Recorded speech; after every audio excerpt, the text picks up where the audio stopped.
এটা হচ্ছে সপ্তম জাতের গাছ। এবছর যেগুলো ফল এসেছে এটা খুনিজি, ভিতরে কালার আসা শুরু করেছে। আলহামদুলিল্লাহ, আপনারা দেখতে পাচ্ছেন দর্শক শ্রোতা, এদিকে ফল পাকা শুরু করেছে, আর একদিকে অফশোর চারা ভিতর থেকে, এই যে অফশোর চারার ভিতর থেকে ফুল আসা শুরু করেছে। তো এইভাবেই বছরে দুইবারও ফুল আসে কিছু কিছু গাছে, একদিকে ফল পাকে আর একদিকে ফুল আসে। তো আলহামদুলিল্লাহ।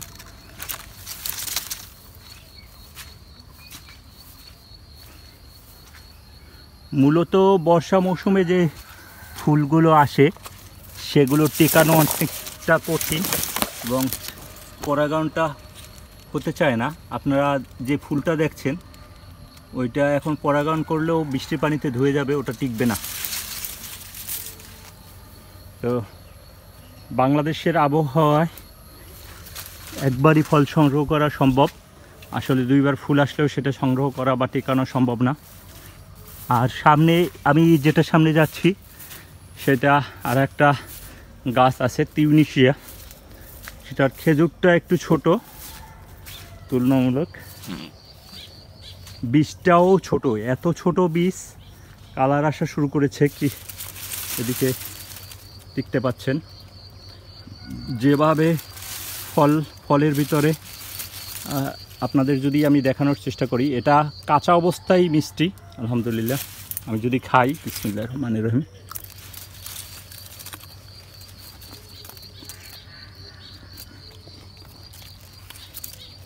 প্রিয় দর্শক শ্রোতা দেখতে পাচ্ছেন কত ছোট বীজ।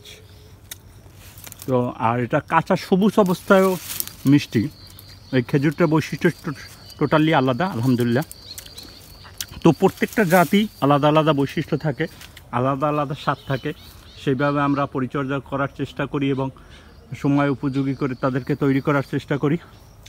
দোয়া করবেন আমাদের জন্য, সঠিক কাজগুলো যেন আপনাদেরকে উপহার দিতে পারি সঠিকভাবে। ভালো থাকবেন, আমার জন্য দোয়া করবেন। আসসালামু আলাইকুম ওয়া রাহমাতুল্লাহি ওয়া বারাকাতুহু।